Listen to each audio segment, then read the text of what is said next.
बारंगना बाहर निकल के आई और बाबा को डांटने लगी।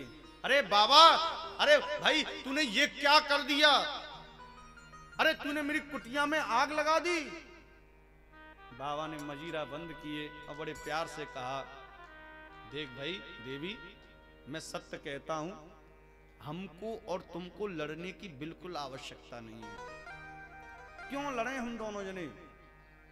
अरे तेरे यार को जब क्रोध आया तो उसने मेरी कुटिया में आग लगा दी, और जब मेरे यार को अच्छा नहीं लगा तो मेरे यार ने तेरी कुटिया में आग लगाई। ये तो यारों यारों की लड़ाई है, हम दोनों क्यों लड़ाई कर रहे हैं? प्रेम से बोलो। ये सुदामा चरित्र की नींव खड़ी करना चाहता था, क्योंकि जब तक सुदामा को अपने हृदयस्थ नहीं करोगे तब तक आप इस सुदामा चरित्र में प्रवेश नहीं कर सकते। इन क्लू ये कहता है कि सुदामा कौन है, सुदामा चरित्र क्या है। वो दरिद्र थे इसलिए उनका चरित्र है ना, वो दरिद्र थे इसलिए चरित्र नहीं। बोले वो सुदामा फ्लेक्सिबल थे, एक रबड़ की तरह थे, कहीं भी प्रयोग कर लो, बिल्कुल फ्लेक्सिबल। अब चलते हैं महाराज सुदामा के जीवन पर। यदि हम उसको जीवन से जोड़ते हैं तो सुदामा का जीवन बड़ा ही मार्मिक है। एक धोती है जो 64 जगह से फटी हुई है, उसकी पत्नी है जिसका नाम है सुशीला, उसके 2 बच्चे हैं। मकान नहीं है, झुग्गी झोपड़ी में रहते हैं, और वो भी झोपड़ी ऐसी जगह है, मई जून की गर्मी पड़ती है तो ऐसा लगता है सूर्य नारायण भगवान सीधे उनके घर से ही उदय हो रहे हैं, ऊपर छप्पर नहीं है। जब बरसात का मौसम आता है तो ऐसी जगह झुग्गी है, तुम्हारा कॉलोनी की नालियों का जितना भी जल होता है उन्हीं की झोपड़ी में घुस जाता है। तो भी उनके चेहरे पर शिकस्त नहीं आती, एक दुख की रेखा नहीं देख सकते। कोई उनसे जाकर कहे, अरे सुदामा जी बड़े दुख में तुम जीवन व्यतीत कर रहे हो, क्या बात है? बोले किसने कहा भाई हम दुखी हैं? बोले दुखी नहीं है। बोले इस दुनिया का सबसे सुखी इंसान यदि कोई है ना तो वो मैं हूं, मैं सबसे सुखी इंसान, छाती ठोक कर कहता हूं मैं सबसे सुखी इंसान हूं। महाराज कोई इनसे बात तक नहीं करता, भैया ये तो पागल आदमी है। वास्तविकता ये थी कि वो अपने आप को सबसे सुखी मानते थे, क्योंकि कोई बिजनेस नहीं करते थे, कोई व्यापार नहीं करते थे, संकल्प लिया था, संकल्प से जीवन जी रहे थे। बोले केवल 4 घरों में मांगने जाऊंगा, 5वें घर पे जाऊंगा भी नहीं, 4 घरों में से जो मिल जाएगा उसी से मैं अपने परिवार का पोषण करूंगा। आपके दरवाजे पर कोई भिखारी आए, एक बार आए तो शायद तुम्हें कथा याद आ जाए। बोले महाराज जी कहते थे कोई दरवाजे पर आया तो कुछ उसको दे देना चाहिए। ले ये कथा कब तक चलती है साहब? उस समय याद आ गई, दे दिया। अब वही बाबा जी फिर आ जाए, वही भिखारी फिर आ जाए, उस समय चलो कोई बात नहीं, वही तीसरी बार आ जाए, तुम क्या कहोगे? क्यों भैया यही घर रहेगा का? और कॉलोनी में घर ना है तेरे पास? इधर उधर चलो जा। हम एक भिखारी को भी ज्यादा समय तक देख नहीं सकते, ये हमारी प्रकृति है, ये हमारा स्वभाव है, ये हमारा नेचर है। और सुदामा जी क्या करें? बोले 4 घरों से लूंगा। अब आप बताओ उन 4 घरों से उनको क्या मिलता होगा? क्या मिलता होगा? जिस दरवाजे पर जाएं वही फटका, अरे यही दरवाजा रह गया तो और कोई दरवाजा नहीं है? दूसरे पे आए वो भी वही फटकार लगा, तीसरे पे जाए वो फटकार लगा दे। 4 में से किसी को एक को दया आ जाए तो महाराज वो ले आते, उसी से अपना पोषण करते। ऐसा उनका बड़ा मार्मिक जीवन। भक्त सुदामा के बारे में जितना कहें उतना ही कम है। एक दिन की बात है, उनके बच्चे भूख से तड़प रहे थे, भूख से तड़प रहे थे।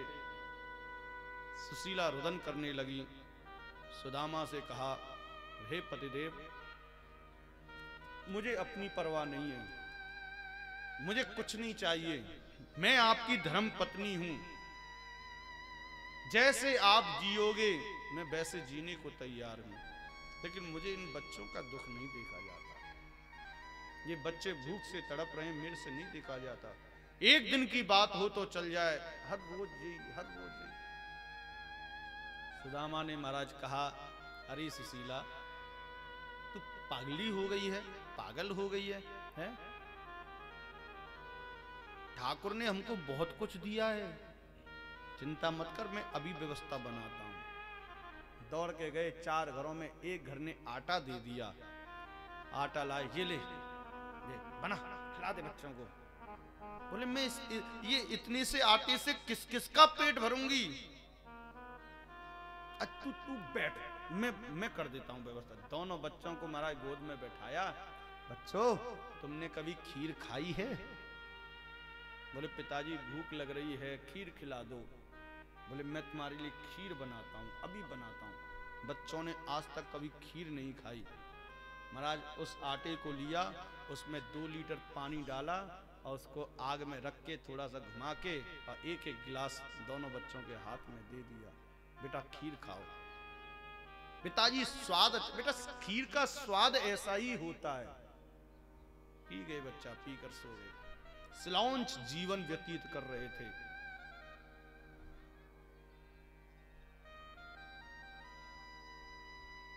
एक दिन की बात है, सुदामा जी तो गए कथा सत्संग में। यहां पर द्वारका में भगवान श्री कृष्ण के नेत्रों से अश्रु बह रहे थे, जो रुक्मणी जी ने देख लिया। रुक्मणी चौंक गई, ठाकुर आप रो रहे हो? ऐसा कौन भाग्यशाली है जिसको आप याद कर रहे हो? क्या मां की याद आ गई? क्या राधा रानी की याद आ गई? महाराज जैसे ही कहा है, किसकी याद आ गई? सुदामा भगवान श्री कृष्ण ने अपने मुख को आज रुक्मणी जी के हृदय से लगा लिया, हिचकियों से रोने लगे। रुक्मणी से कहने लगे, रुक्मणी आज मुझे ना तो माँ की याद आई है, ना राधा रानी की याद आई है, आज मुझे अपने मित्र की याद आ रही है। बोले मित्र? कौन मित्र? मेरा मित्र है जिसका नाम है सुदामा, बड़ा पवित्र है, बड़ा निर्मल है, कोई कपट नहीं है उसके अंदर, कोई छल नहीं है। बोले महाराज आप कहना क्या चाहते हो? बोले वो दरिद्रता में जीवन यापन कर रहा है, मुझसे उसकी दरिद्रता देखी नहीं जा रही। 1 माह 2 पक्ष में 2 एकादशी होय। लेकिन धन्य है सुदामा का जीवन, उसके जीवन में भगवान श्री कृष्ण कहते हैं, सुदामा के जीवन में तो रोज एकादशी होय। बिल्कुल जीर्ण शीर्ण अवस्था हो गई है, एक एक हड्डी को गिना जा सकता है। सुदामा का पेट पीठ से मिल गया है, हाथ सरकंडे की तरह लटके हुए हैं, बड़ा जर्जर शरीर है उसका, गाल अंदर घुस गए हैं, गड्ढे हो गए हैं, एक एक हड्डी को देखा जा सकता है। ऐसी स्थिति। भगवान से रुक्मणी ने कहा, महाराज आप रोते हो, आप अंतर्यामी हो, आप सामर्थ्यवान हो, समृत कछुना दोष गुसाई, अरे आप क्या नहीं कर सकते? अरे आप जो है एक काम करो, मैं लक्ष्मी हूं, आप मुझे आज्ञा दीजिए, मैं उसकी झुग्गी में मां सोने की असरफी फैला देती हूँ, नोटों की गड्डी डाल देती हूँ, आप कहिए तो सही। भगवान ने कहा, ऐसा करना होता ना तो ये मेरे बाएं हाथ का काम था, समस्या तो यही है। बोले ऐसी क्या समस्या है? तब यहां पर महाराज बड़ी सुंदर कथा सुनाते हैं। सांदीपनी गुरु के आश्रम में मेरी और सुदामा से मित्रता हुई थी। उस समय मेरे सुदामा ने एक पाठ याद नहीं किया तो गुरुजी ने आज्ञा दे दी, बेटा जाओ जंगल में जाके लकड़ी काट के लाओ। गुरुजी ने जब ये बोला तो भगवान श्री कृष्ण ने सोचा, बोले जब मेरा मित्र जा रहा है तो अकेला नहीं जाना चाहिए। तो भगवान श्री कृष्ण ने गुरुजी से कह दे, गुरुजी मैंने भी पाठ याद नहीं किया।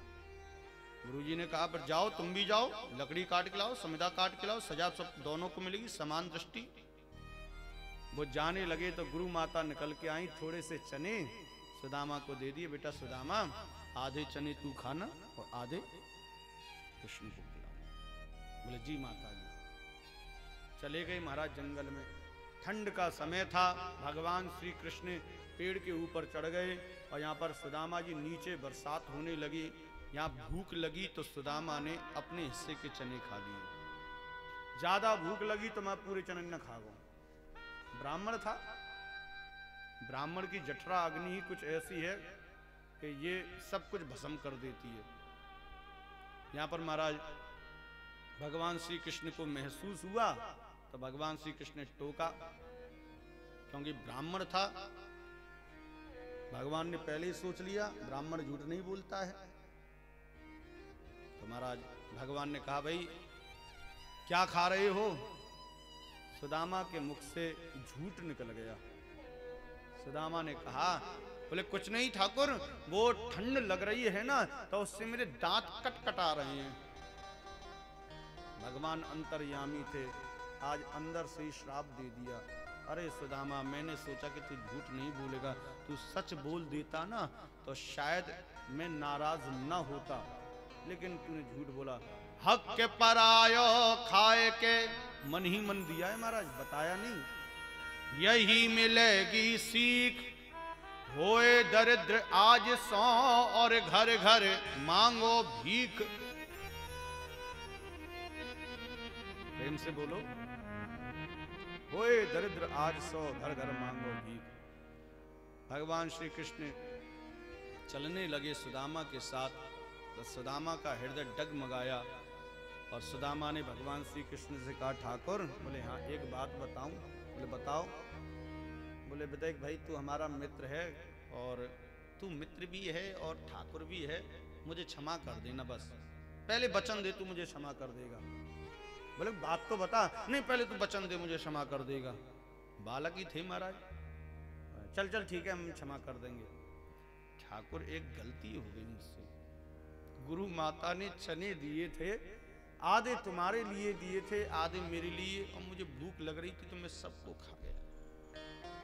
ओहो, जैसे ही कहा भगवान श्री कृष्ण की छाती फट गई। अरे सुदामा, कुछ समय पहले जब मैंने तुझसे पूछा था उस समय तूने क्यों नहीं कहा था? उसी समय बोल देता। बहुत बड़ी गलती हो गई है तुझसे। बोले ठाकुर, मैंने पहले ही कह दिया, मुझे क्षमा कर देना। हाँ, गलती तो मुझे पता है, गलती हो गई। उस समय पता नहीं मैंने क्यों बोल दिया झूठ। बोले सुदामा, मैंने तुझे श्राप दे दिया, मैं तुझसे छिपाऊंगा नहीं। बोले ठाकुर, क्या आप भी श्राप देते हो? बोले हाँ, मैंने तुझे श्राप दे दिया है कि आज के बाद तेरे जीवन में केवल दरिद्रता रहेगी, तू दरिद्रता में जीवन यापन करेगा। सुदामा के नेत्रों से सुधारा बह चले और ठाकुर को साष्टांग प्रणाम किया है और हृदय से लगा ले, ठाकुर ये आप कभी श्राप दे ही नहीं सकते।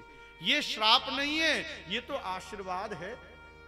ये तो बहुत बड़ा आशीर्वाद है। ये आपने मेरे हित में सोचकर ये आपने बात बोली है। अरे मैं यदि धनवान हो जाता ना तो फिर आपको भूल जाता। आपने दरिद्रता का ये जो दिया है, आशीर्वाद दिया है, मुझे कुछ प्रयत्न नहीं करना पड़ेगा।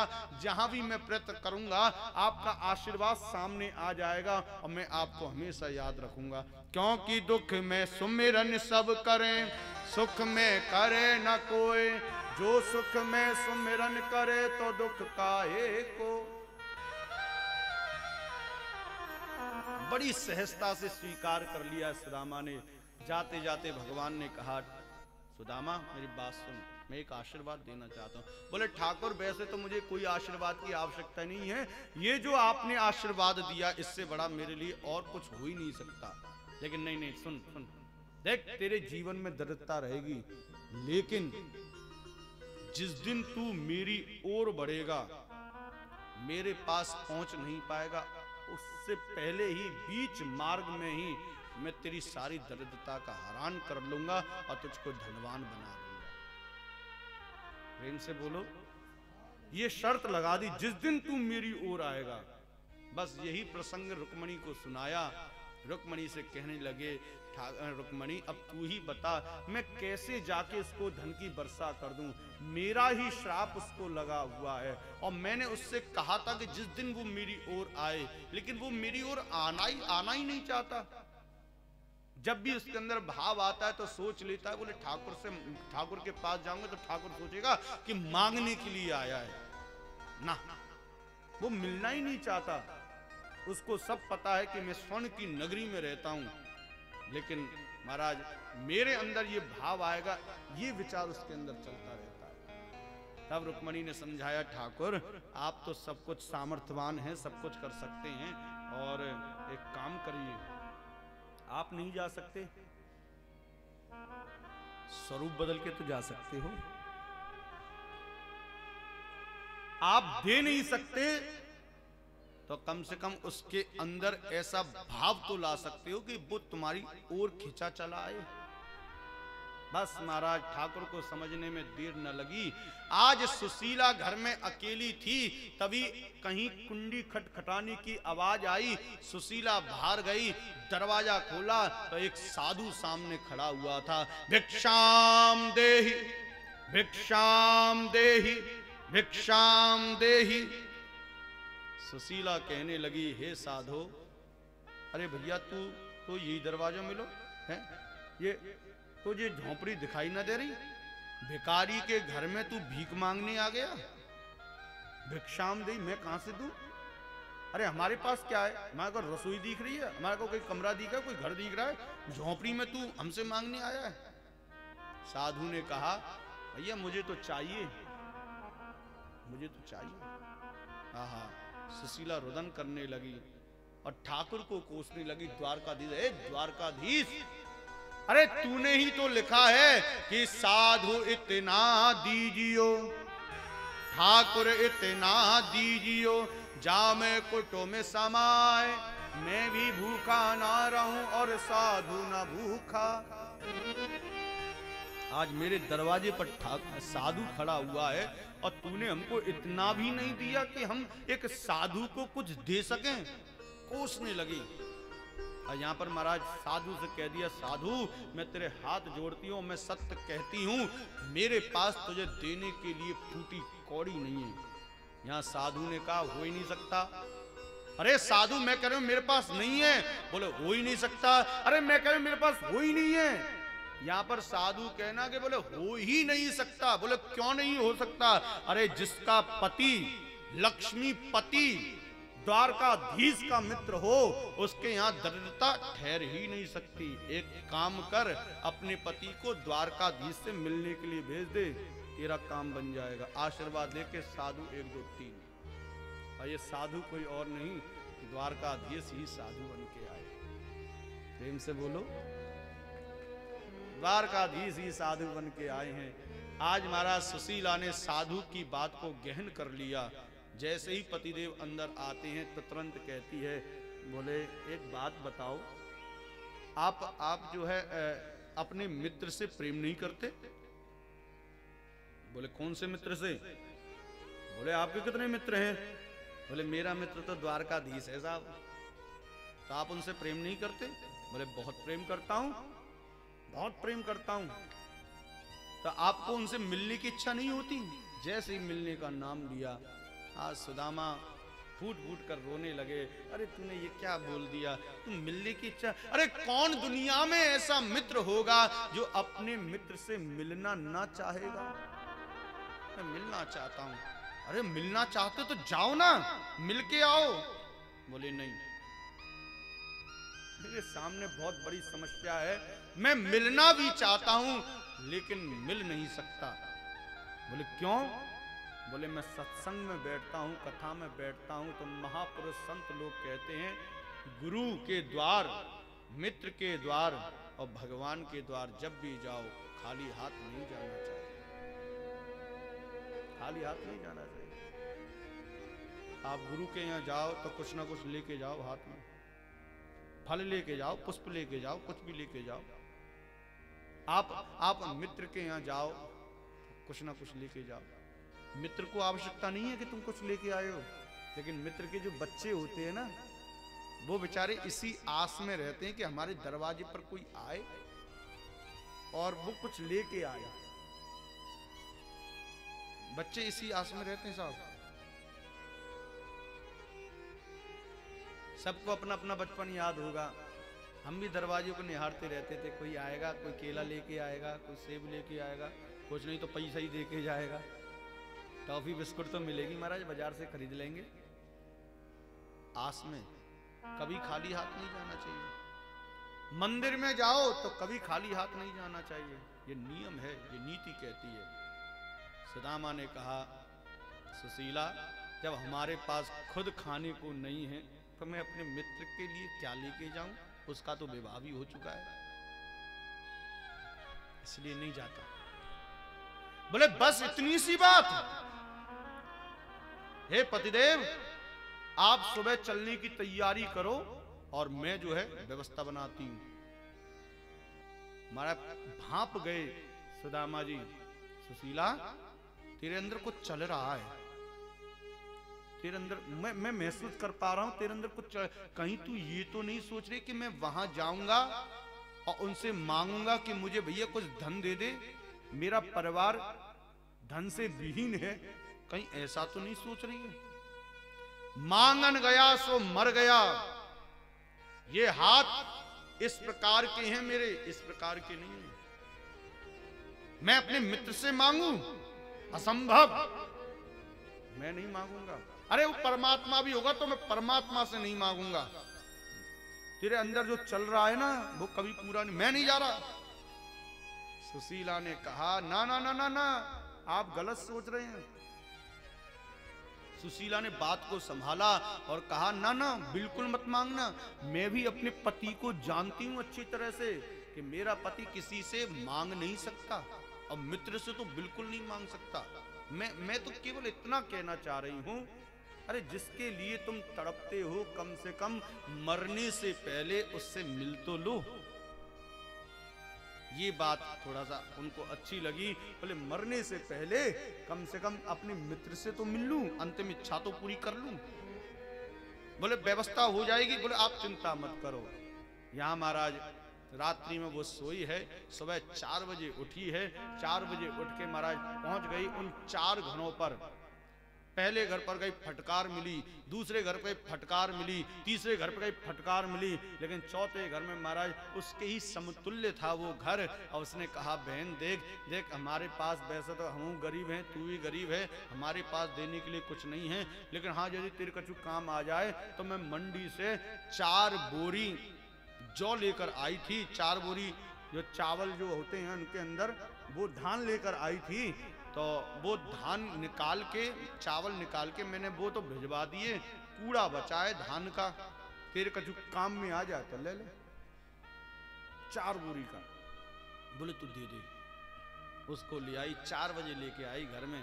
3-4 घंटे हो गए उनको साफ करते करते। कहीं छोटा सा टुकड़ा मिल गया चावल का, कहीं बड़ा सा टुकड़ा मिल गया, थोड़ा थोड़ा रह जाता है। उन छोटे बड़े अलग अलग तरीके के टुकड़ों को इकट्ठा किया। 3 घंटे की मेहनत में उनको इकट्ठा किया तो 4 मुट्ठी चावल निकल पाए महाराज।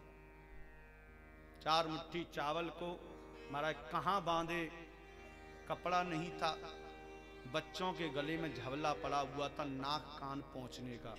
उसी को उतारा, थोड़ा सा उसको धोया, सुखाया, 4 मुट्ठी चावल बांधे और सुबह स्नान ध्यान पूजा पाठ करने के बाद में सुदामा जी तैयार हुए तो तुरंत उनके हाथ में पकड़ा दिए। आज महाराज सुदामा से कहा आप जाइए। सुदामा जी वहां से चल दिए हैं। संतों की मंडली मिली, संतों की मंडली के साथ चल दिए भजन कीर्तन करते हुए। घनश्याम तुम्हें ढूंढने जाए कहां कहां, अपने विरह की याद दिलाए कहां कहां। दिन रात अश्रु बिंदु बरसते हैं तो मगर इस दिल में लगी आग को बुझाएं कहां कहां, घनश्याम तुम्हें ढूंढने जाए कहां कहां, जाए कहां कहां। महाराज उनके साथ चलते चलते एक नदी के किनारे पहुंच गए। नदी के किनारे पहुंचते ही उनकी सारी आशाएं टूट गईं। कहने लगे ठाकुर भूख लगती है, प्यास लगती है, अब ये जिंदगी उदास लगती है, मैं कैसे आऊं तेरी द्वारका निगरी, अब आस भी निराश लगती है, मैं कैसे नदी को पार करूंगा, कोई केवट मुझको कैसे पार कराएगा, कोई नहीं कराएगा। कोई केवट मुझको पार भी कराएगा तो वो धन चाहेगा, अब मेरे पास देने के लिए फूटी कौड़ी नहीं है।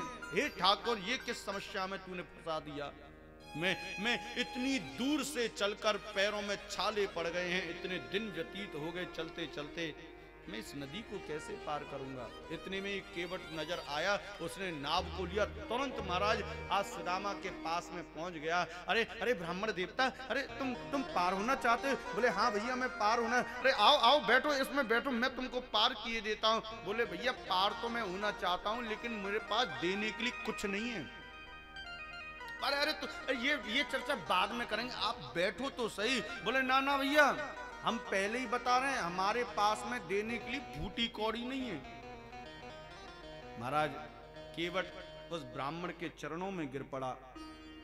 बोले हे ब्राह्मण देवता तेरे पास जो हो वो दे देना, तेरे पास जो हो वो दे देना, क्योंकि मेरा भी परिवार का पोषण इसी नाव से चलता है और आज 3 दिन हो गए हैं इस किनारे पर कोई आया नहीं है। 3 दिन से मेरे बच्चे भूख से तड़प रहे हैं, मैं 3 दिन से घर नहीं गया हूं, मैं किस मुंह से घर पे जाऊं, मैं बच्चों को कैसे मुंह दिखाऊं।